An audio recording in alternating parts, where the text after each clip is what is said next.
In the unfolding of extraordinary global public health circumstances and intense compounding public pressure calling for greater accountability and activism towards addressing systemic racism and injustice, many universities have responded with expressions acknowledging the need and their intent for healing action.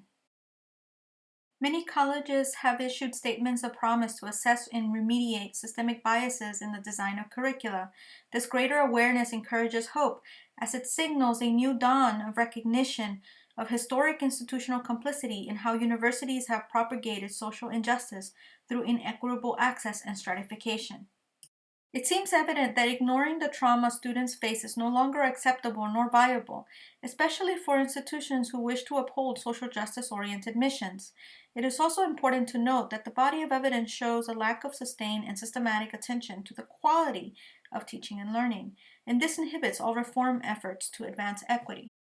The implication is a need for greater intentionality at all scales of the institution. Interventions, research, and adjustments must be oriented towards social justice. This must include data design. How we track, assess, and measure learning matters. But how exactly may the granularity of our research methods center and empower student voices? I believe part of the answer may be in moving away from the most easy and efficient quantitative means of tracking learning data towards more equitable engagement of learners in data collection to gain authentic understandings. We must avoid reductionist trappings to assess progress in a way that upholds human dignity and fosters growth mindsets. Data justice research offers compelling insight.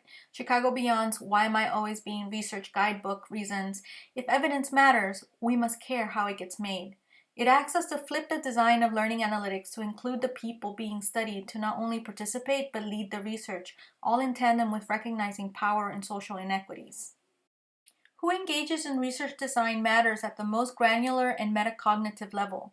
The nature of human creativity offers insight on how pre-existing knowledge and perspectives can cloud judgment and cognition processes, denoting a need for intentionality and awareness in the very construction of the academic problem being studied.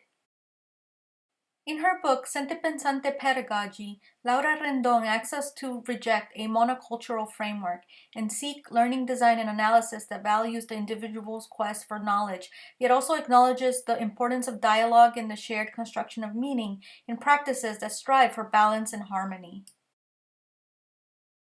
Gasevich et al. Point to the need for more meaningful and intentional learning data collection with fluent and equitable analysis. They emphasize particular care and analysis of what progress means in learning. Overall, the literature seems to point towards reflective practices and holistic approaches as the most compelling for designing a study. Intentionality takes immense effort, time, and resources. Ideally, social justice imperatives may be driven by intrinsic motivation. Beyond uplifting student voices, neuroscience research also suggests we need to rethink how we gain understanding about learning in regards to what we know now about embodied cognition. There are also extrinsic motivators for faculty engagement, particularly tenure-track junior faculty, in considering the pressures of how tenure is calculated, in part from course eval numbers. As educators, what problem are we trying to solve by asking students to reduce the wholeness of their robust learning experiences into numbers? What does it say about the value of teaching? In aligning theory with practice, I hypothesize that if learners and instructors have access to qualitative data in the beginning weeks of the term, then there would be greater authenticity of the data as well as student voice empowerment. Instructors would be able to get to know their students better and orient their teaching approaches in real time. More authentic data would also benefit faculty tenure profiles and highlight teaching practices. I designed a 3-step study design that would be implemented in the first 3 weeks of a given course. The goal of the study is for the instructor to get a holistic sense of their students' background, subject matter knowledge, learning needs and strengths, and for the students to be able to engage as co-constructors in data justice and thereby build instructor-student trust and a sense of belonging in the classroom.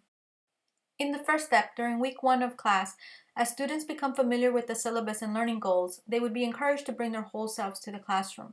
The instructor would set aside time at the end of the first session for students to respond to a 5-minute writing exercise with the prompt, "What I wish my professor knew about me." For week 2, after review of the syllabus, students would be engaged in a journaling exercise. Prompts may include: what do you wish to learn in this course? What may help your learning? What may make learning difficult? This offers students an opportunity to engage in co-construction of the course of study by offering feedback and offer valuable insight to the instructor to recalibrate their teaching practices and develop benchmarks. In the third week of class, a small set of student volunteers would engage in a brief focus group discussion with the same prompts from week 2, led by a research assistant. This third part of the study has the aim of teasing out the granularities of the learning experience that may not have been captured with writing prompts, or that may be more comfortably shared in conversation with a peer. Challenges in coding that may lead to reductionist outcomes can be mitigated by qualitative researchers who have a strong understanding of trauma-informed and culturally sustaining practices. Study insights would be primarily relevant to inform practice of a specific classroom. Any gleaned data would not be generalizable as a model for any other context. There would need to be account for specific instructional conditions. Extracting the story from the data would involve organization and coding to categorize student feedback, then review and revise or thematic grouping to identify recurrent language, opinions, and beliefs that may best offer meaningful insight to tell the story of the data and recalibrate practices. Preserving student voices in the least reductionist way would be the aim. From learning sciences, neuroscience, and other disciplines, and most importantly from student voices, there is a compelling chorus for greater intentionality in teaching and co-constructed learning that is trauma-informed, anti-racist, and culturally sustaining. Aiming towards more robust equity and holistic learning requires research methods that center reflective practices and empower student voices. The level of trauma we are facing is draining and hinders learning. Greater intentionality and systemic design at all scales of the institution means rethinking and redesigning approaches in research and a shift towards revitalizing and uplifting those being studied. It takes recognizing that the greatest validity is in our own empowered voices as learners.